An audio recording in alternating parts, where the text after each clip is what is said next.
the scam mobile? Y'all ready to ride? Man, shout out America, man. I couldn't do this without y'all, man. We just show y'all what y'all could do if y'all wanted to get rich. The couple's American dream quickly turned into a nightmare after wiring nearly $800,000. All of that money went to a scammer.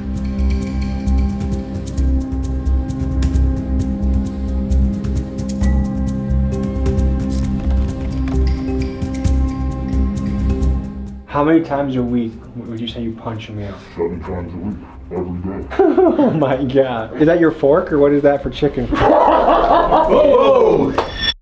12 people are facing more than 100 charges in a major credit fraud scheme. University student accused of stealing more than $500,000 in a credit card scam. It's shocking video of thugs chasing a mail carrier. Why? It's believed they wanted the master key he carries that opens mailboxes for the entire neighborhood. 25 investigates exposing a check scam that can wipe out your bank account. We're talking about scammers who can clone any of our voices using artificial intelligence. We are talking about $100,000 in forged checks. Whether it's a scam call center from India, a billionaire's Ponzi scheme, a guy pretending to be a Nigerian prince, or a U.S. senator out trading hedge funds while employed on the taxpayer dime, the truth is people hate getting scammed. After all, there are entire YouTube channels dedicated to getting revenge on scammers. You see, scammers are people that leverage social engineering, also known as human hacking, to steal, manipulate, and exploit. They'll make their approach, get you to trust them, then before you know it, they'll disappear into thin air after they've extracted your bank account, social security, or other valuable information. Today, we dive into the world of fraud and scamming, and we uncover how some of the scams are happening right now. We'll cover the biggest scam that's ever occurred in U.S. history, and we'll talk to the scammers to see how they think and what motivates them. And by the end of this, we'll provide you with tips on how you can avoid getting scammed yourself. This is the world of scammers. Let's dive in. There are people out there looking to exploit your data for their own gain. With scammers like this out there lurking, it's a good idea to protect yourself.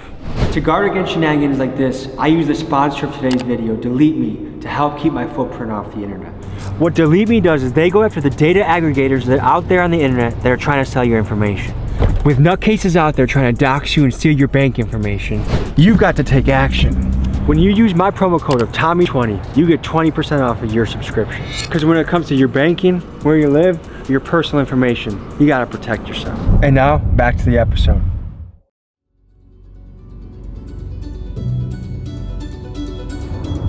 Folks, today we're diving into the world of scamming. I don't know what the hell we're gonna get into. I'm excited, but apparently in the city of Minneapolis, scamming is a big business. Minneapolis woman calls it emotional hacking. Scammers drained $800,000 from her dad's bank account. LaSalle University student accused of stealing more than $500,000 in a credit card scam. Foster was doing fake transactions, marking items up in price, then returning them for the original price while pocketing the difference in account of her own. In fact, there are multiple RICO cases going on for fraud right now. A big scam that was pulled was the food share program. People pretended to be feeding the homeless and walked away with millions of dollars, and now they're getting RICO'd for that. A scammer is kind of like an illegal magician. They're pulling things out of thin air. There's illusion, deception, and before you know it or realize what they did, they're gone with the bag. Let's meet up with these guys and let's see what they're about.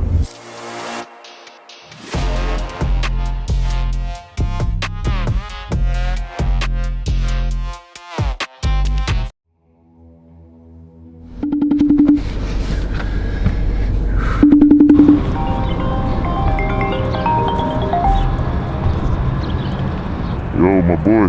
Is that you? Yeah, this me right here. I'm in that rental car, that white car. Alright, bet I'm finna walk over there. Okay, yeah, door's unlocked.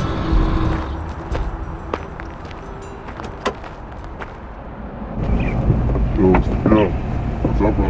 I say, I just know how to exploit ways to get money. Simple. What are the different plays we're gonna be getting into today? We got punching, simple things. We go from getting food. We can go from gas. We can go from checks. We can go from transfers. Stem work. It's all different type of ways you can get into it. So what got you into this world? Alright, so look, it started when I was younger. It was this rapper, his name TJX6. So when I was young, real young, I always just listened to his music and wondered, what the is this dude doing? I started getting into it, digging in, and it started with cars. if you listen to the music, he's talking a lot about cards and checks, really.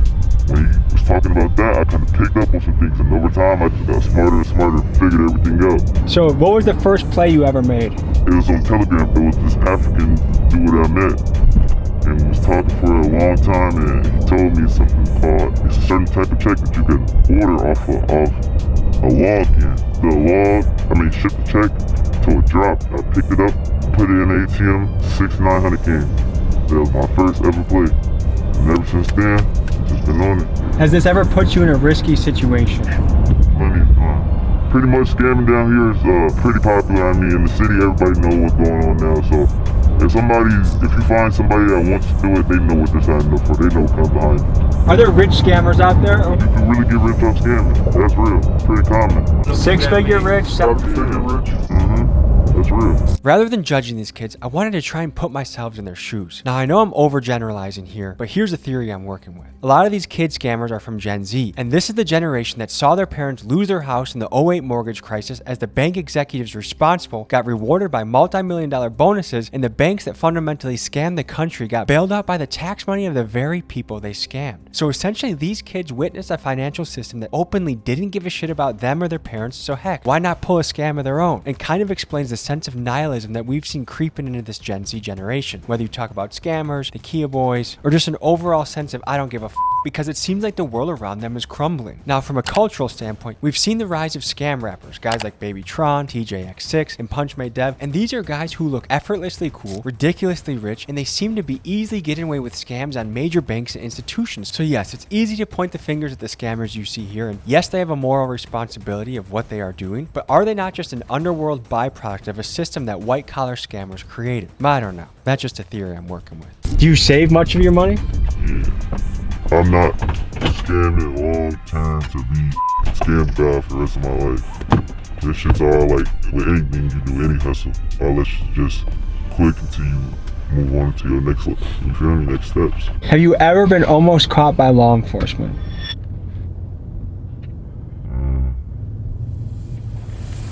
I'm gonna take the yes. No. Pause me. Think yes. Think about it, but nah, never. How much does an IP address come to play with what you do? It gets deep. That's like your address. I don't know. Like, you feel me? That's like your internet address. So. For most of the things you do you have to obscure your IP address? Yeah. Is that difficult to do? Nah, average person could do it, I'd say. So it doesn't affect a human at all, you think?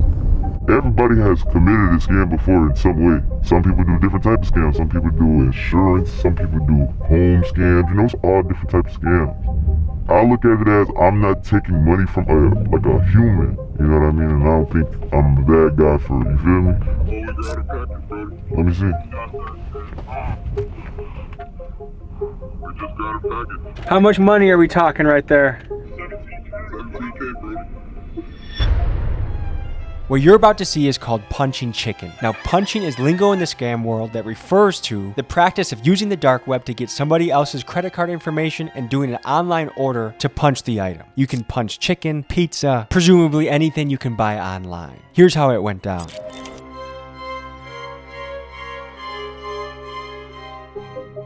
This is the website that I would buy the cards from to do the punching. Ready to buy cards. A fake credit card. A real credit card, but it's just not ours. And how much money does it have on it?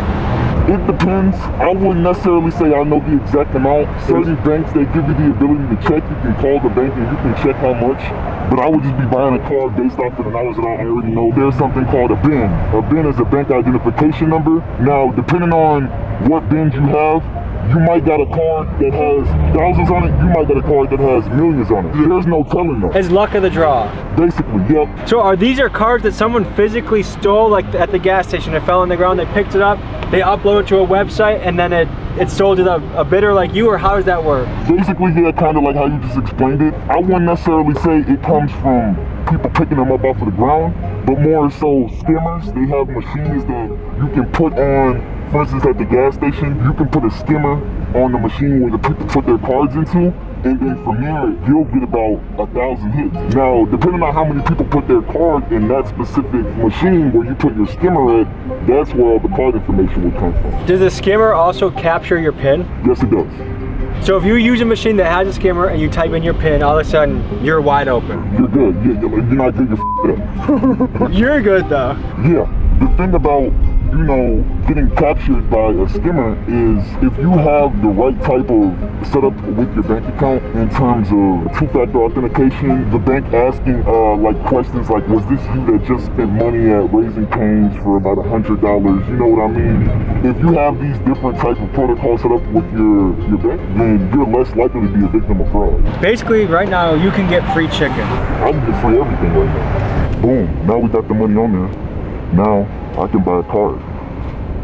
You can buy Social Securities off this? When you buy the cards, depending on how much the card costs, that's why I said certain cards, they range from 20 to 25 all the way up to 30. You can see, look, I'll show you when I refresh. And I just saw you could buy a Canadian card, you could buy a US card, show you the country. Wow. You can buy from anywhere on the planet. As long as the website has a way to get these cards and put them on their site, then you can get pretty much anything. Have you ever heard of punching a mule? Punching a mule? We spoke to legendary lawyer Bruce Rivers and a man who's a financial crimes expert to get their opinion on the scams you see unfolding in this video. Punching a mule. No, I've never heard of that. That's where you apparently acquire someone else's credit card and you use that to buy free food? There's a lot of scams going on. There's the skimming that goes on, like at a gas station, somebody attaches a skimmer. That's actually happened to me. Somebody tried to buy some stuff at a sporting goods store, like $2,000 worth of on my credit card. And then I see the guy in court on the hook for it. I mean, I was like, holy shit, that's the guy that stole my identity. Had to trace it all back. We figured out exactly what pump it was. We figured out exactly where it was. And he had been doing this all over the place. So I saw him in Hennepin County in court. And my thing happened in another county. He was doing it all over the place. A lot of times what's going to happen is you go to try and do a touch pay. It doesn't work. That's part of the plan. They want you to scan your card. So they actually will have a module, something that's identical looking to the actual card swipe, overlaid. Physically go and try and pull it off. If it doesn't pull off, you're good. If you can go inside and pay the gas station attendant, ideally in cash, avoid this whole digital footprint process, you're gonna be a lot safer. You see any sort of fraudulent activity on your account, immediately contact your bank. The sooner that you can contact the authorities, law enforcement, it's gonna be much easier to get your money back. When there's delay in space and time, scam, with any sort of financial scam, it's much harder to get your money back. If you really want to get specific on which one you want to buy, you can type in your bank identification number. So I'm going to type in a bank that I know is going to work. This is a bank called Wings Financial Credit Union. Very, very high class bank. So when you're doing simple punching for food and shit, like we talked about, yeah, Cane's might take a $100 loss today, but that person whose card I'm using, they're getting all their money back. 100% guaranteed. Well, I've heard people that get scammed and it can take 30 days for them to get the money back in their account. The average American has $1,000 or less in their savings. So if you scam the average American and rent's due, they might not have it because of the scam. You are right. But in terms of them never getting their money back, I know for a fact that they'll get their money back. Somebody just texted and said he's seen the police. Somebody just texted him and said he's seen the police. Yeah, we gotta get out.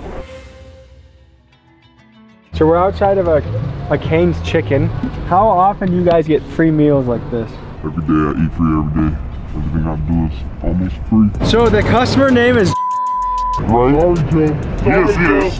Thank you, actually. Look. Visa, credit card, ending in 75. Okay. We'll go over to the website, same card, ending in 75. Can't make this shit up. Okay. Some guy named just lost $50 because some guy got 50 chicken nuggets. 80, and we finna eat good. Okay, I hear the police. Hear the police? Let's get out of here. After successful chicken punching, the fellas decided to take their chicken to a warehouse in a secure location so they could eat their chicken in peace. Alright, bro, we finna go down to the basement and eat. So on a scale of 1 to 10, how legal was that, what we just did? That's like a 10, because I fully completed it, And anything that you do that you're doing fraudulent, it's always going to be a 10. The only thing that makes it more secure is that I didn't go in there and swipe a card. So they can't say that I did anything illegal. If they caught you, what would be the punishment? It's a white collar crime. I don't think I would get charged with anything really because Like I said, they don't have any proof of identity, so they will have to drop the case. If they did want to take full action and give me a punishment, it will probably be anywhere from like 5 to 10. 5 to 10 years? Just for some shit. What makes it worth it? Times hard for everybody right now. So it's like, if you ain't got no money, but you got somebody's card, you get all good. Just the other day, I got good lines like this. Is it that easy to get away with? Yeah, 100%. I'm always in and out. I've never been in a spot and they tried to hold me or tell me, oh, we can't give you what you're paying for, you gotta wait a little bit, you know? But in terms of me going into a restaurant and I swipe a card, say that card declines. I swipe another card, I know they're looking at you weird. Give us a second. Matter of fact, you can't swipe any more cards. Just wait right here for us while we get the system set up, right? While they're getting their system set up, they're really calling the police to tell you, like, hey, this guy's in here trying to commit fraud. So do you even get nervous making a play like this? Hell no. It's easy, bro. I've been doing this shit since 2017. All right, let's see if this is real chicken or scam chicken. Come on. If you could say a message to the CEO of Raising Cane's, what would you say? Hey, thank you for the chicken. You fed a lot of hungry people tonight. I guess big dogs gotta eat. Is that necessary for, is that your fork or what is that for chicken? Whoa! I'm gonna see if punch chicken tastes any different. Actually, this is my first time eating Raising Cane's. No fucking diddy. Oh, that is a chicken tender. Free food tastes good, don't it? Ooh, and we got the tan too, people.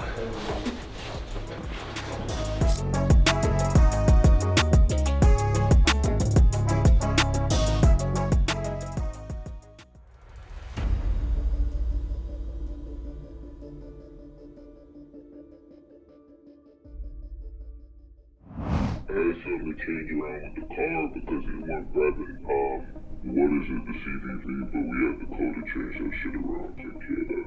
Alright, boss, so the page ready to go? Yeah, for now, once this nigga wake up, motherfuckers probably gonna get this sent out on today or tomorrow. I'm gonna give his ass a call, wake his ass up. So, the guy that's sleeping, what role does he play? The guy that's gonna wake up? So, the guy that's sleeping plays a very important role. He's the one that do send-outs. Basically, I can't get into too much detail, but he does send-outs for banks, and we're able to access logs that way.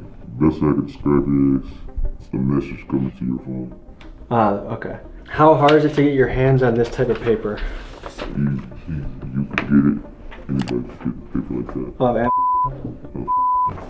What does it take for this to be legit? Like, is this a tough part of the puzzle, or is this pretty easy part of the puzzle? One of the easiest parts anybody has access to it. How many hours a week do you think you work doing this? I still have fun. I still carry on life. It's probably gonna take hours out of the week. I'll probably save maybe like 10, 15 hours together. Most shit is fast. What makes someone good at this? Connection. The more connections you have, the person has something for everything in every field, because it's not just one type of scam to be rich. Does this profession make you nervous? No. Is it risky? Yeah, for sure. Can't be nervous though. What's your philosophy on life? The word is mine. Have fun while you're young. Is it hard to keep this on the hush? If you're busting big plays, is it hard not to flex it or talk about it? Definitely. I'd say that's one of the things. Now I'm getting to the point where I've been doing it for and I don't care anymore. You know, I do it so like I won't even post it. What's your specialty? Have different specialties. You always level up, so I can't say I have like one good specialty, but I can do anything that I want. That's another thing. I think my good specialty is I can figure out whatever I want to learn. Anything. Were you good at school? Yeah, I was good at school. Did you like school? Yeah, school was fun. What do you call yourself? Baby J. What's your specialty? I'm good at talking, really. He's good at talking. You feel me? Everybody play different roles. So this is one of my guys right here. He might come to you, ask you a couple questions, or you'll be lying. But basically, this right here is a check that I cooked up. This is like a real check that I made a copy of, basically. So let me try to show you. This what it look like originally, and this what it look like now. Exact same thing, exact thing. And this right here, the way that I'm doing it, a lot of people don't know how to do it this way. Check fraud. Printing out fake checks, cashing them at a bank. What normally happens isn't that the person who's doing the fraud is the one cashing it in. Usually they get some unsuspecting person, oh, I can make you a lot of money, and so they write the check to that person. So there's a middle guy in between, and it's usually the person that's unsuspecting, not thinking that it's a fraudulent check, and all of a sudden they go to the bank and they try to get the cash. And sometimes it works, sometimes it doesn't. It's usually the unsuspecting person, not the person who's behind the scheme. A check fraud is a complicated situation because one of the biggest ways that you can protect yourself is go to the actual post office itself and mail the check. And I would prefer that you don't even mail checks. I really don't think you should be at this point. It has all your information on it. The more space and more distance you have in terms of the transit that needs to occur with that check, the more risk you're gonna have. What is the penalty for printing fake checks? It depends upon the loss amount, typically. If it's, and usually it's a felony because it's forgery and theft by swindle. And so if it's under $2,500, it's probation. Each check becomes a felony count in and of itself, and you get enough of those, it can ultimately be a prison sentence. It really does depend upon the value that we're looking at. And what can this play be worth? This one right here was $5,400. That's a lot of money. Piece of paper. This is just making up a check? Yeah, it's just me making one. So you can make any amount you wanted? Yeah, any amount you want. Is it going to come out of here? Yeah, I would imagine. The bigger you go, the more... Yeah, once you touch that 10K mark, any scam over 10,000 is where it's serious. That's when it gets serious for real. Check forgery isn't so high of a crime. How much does this printer cost? Roughly about like $500. It's crazy that a $500 printer can turn into thousands and thousands of dollars. They say money doesn't grow on trees, but you guys are kind of making it look like it does. Someone got the original or a copy of a real check, sold it to you online, and you're printing out that version? Either that or somebody in mailboxes. Yeah, so it's two kind of ways to get a check. You can break a mailbox, or there's keys. You can look it up. You can probably find clips of people robbing mailmans to get keys. In regard to mail carriers, there's been a lot of violence towards them. There's been a lot of robbing of mail carriers and taking the keys that they use in order to open up mailboxes. And there's been all this money put towards these digital defense mechanisms and these electronic keys to use, but that still doesn't necessarily protect the mail carrier themselves. But this applies to everyone. In terms of protecting yourself generally, it's all about not having patterns. For the mail carrier, if you're on a route, just like if I was on a patrol route, if I had the same patrol route, same time, same place, every single day, it's easy for that patrol route to be intercepted. Change and vary your patterns. It's called force protection. What about when someone hits a mail truck, steals the mail keys, and steals checks that way? Bye-bye. In other words, that's usually done on an inside job basis. Because who's going to steal a mail truck? And know that there are going to be checks on that truck? Probably not too many. Which is the most risky part of this puzzle? I say out of all of them, the risky part, 9 times out of 10, you guess the most riskiest part who has the most important role in this particular style is the person who's getting the checks. So, when you scamming, it's not always like somebody's always we're always the villains. Like, we also helping people because we split the money that the money we never just running off. We split it 50-50 with them. Just now, right now, look what happened to her. Someone just said, I swear I got evicted, I gotta get back on my feet, and you said, I got you, cuz. Send me ID. Someone's sending you their bank account. Right now, this is right now, look at the time. This today, look, this today. Some people actually need help, so it's like sometimes. I know people to this day that bring me other people's accounts. You see how real this look? If you're a big teller, who put that up to the sky, you'll see like, you see me? Like this is a real one. This is a real check. Someone can cash this and then get paid for it right now. Actually, they are. Y'all finna see it today.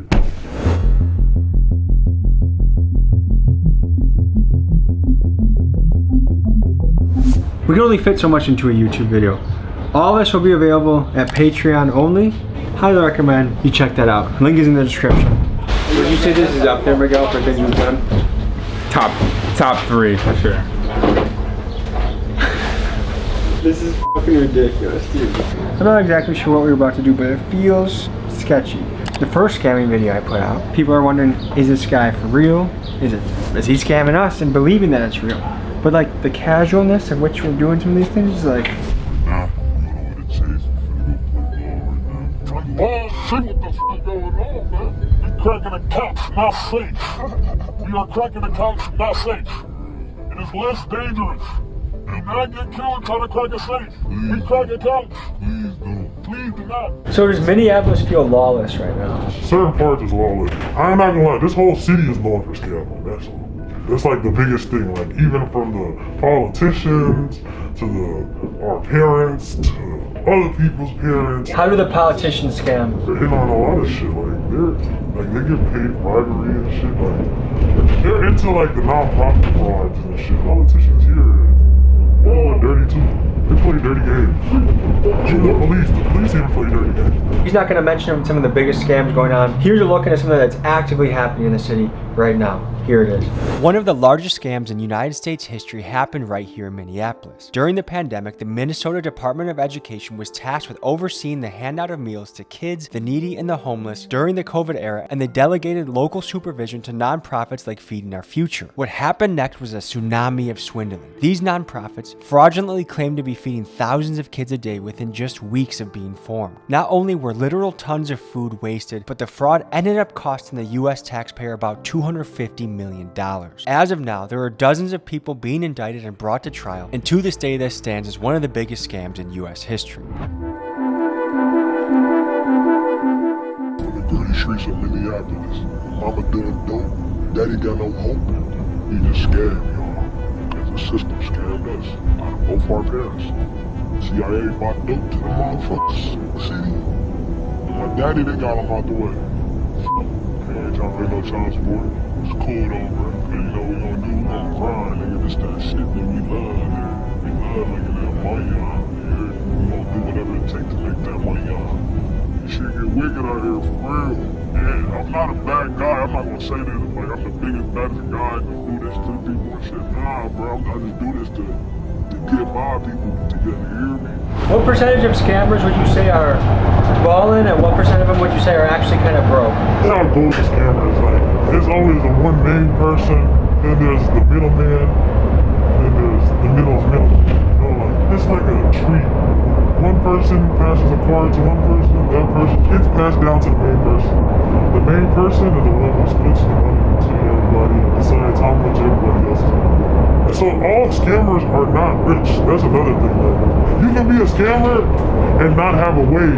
Feel me? Like in scam world, there's always a new scam. That's another thing. And it's about who figures out the scam first. You can't really say it's too many runners. Like it's like you always tell like we will scam, we know who a runner and who's boss trying to find new moves. But don't get it confused though. I just seen runners turn into bosses. You feel me? Like it's a lot of runners that became that man, you feel me? So big thing in the scam world, getting slimed out too. What is that? Slimed out is like, say Mexican, brother just did a move, and you like, I'm not paying you, or who you brought.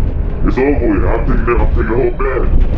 That's what I remember we was talking about karma yesterday.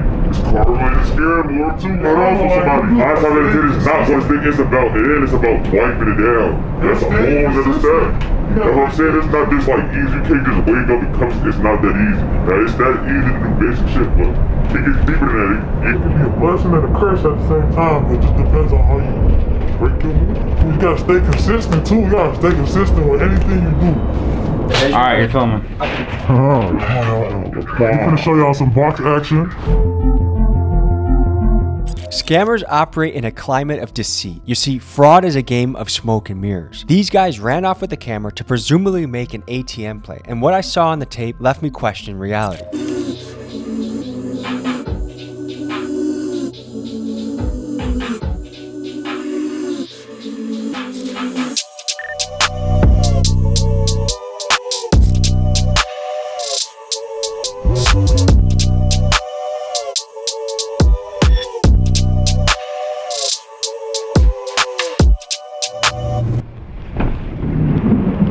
That's some great footage.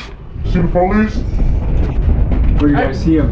Of course, you guys were out there for like fucking 20 minutes in ski masks and glasses. We had a little technical difficulty. You'll see the dead. The car started locking on us. But sometimes the car will lock up and then they give you like fraud alerts, which the person has to confirm on their phone. You guys were skied up with glasses the whole time in front of a bank? You gotta be. How is that not, like, do you guys feel like you guys are out there for way too long? Time limit, and what can they possibly do for me? One of the things that comes to mind is what we are seeing, is that even real? And what makes me think it is real is that they took 20 minutes outside of this van, they got fraud alerts on their phone. If they were just taking money from their own account, it would have been in and out in a minute or two. But this also brought up more questions. Now, remember earlier in the episode when I was talking about the sense of nihilism that I've noticed in Gen Z? When they do things like this, their nihilism can come off as quite sinister. I mean, scamming people, banks, grandmas, restaurants, it's pretty crazy. But what I think is the source of all this nihilism is a lack of hope. And why I think a lot of Gen Z has no hope. I mean, this is the first generation in American history that's projected not to do better than their parents. These kids have inherited this world where they can't afford anything. The food, the housing, the college, all of it is sky high. And the people making the rules, their government, is this lazy, lousy bunch of bureaucrats that openly cheat all of the time. So a lot of these kids, I think, have just said, F it. The world is fake, the world is a scam, and I'm gonna scam the world. I'm gonna get mine for myself at any means necessary. I'm gonna cheat the system that I feel cheats me. But what do I know? I'm just trying to make sense of what I'm seeing and figure out the world. That was a look into the world of scamming. Any final thoughts, fellas? Man, we didn't give y'all everything. We didn't get a chance to give y'all everything, but And we won't give y'all everything. we will not. We love y'all. We don't scam people for a living. We help people out. We took a deep dive into this world. Thank you for joining us. We'll see you next week. Peace. If you want to keep yourself safe on the internet, consider checking out the sponsor of the video, Delete Me, and use code Tommy20 for 20% off your subscription. And lastly, new shirts hit the site. Scoop it up. Big dog summer, baby. Peace.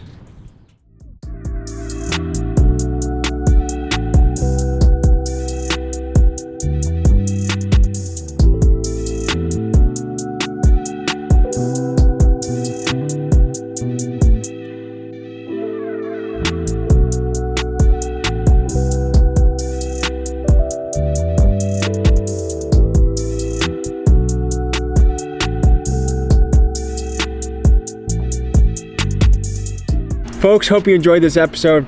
You want to watch another? Here. You want to subscribe? Over here. See you next week.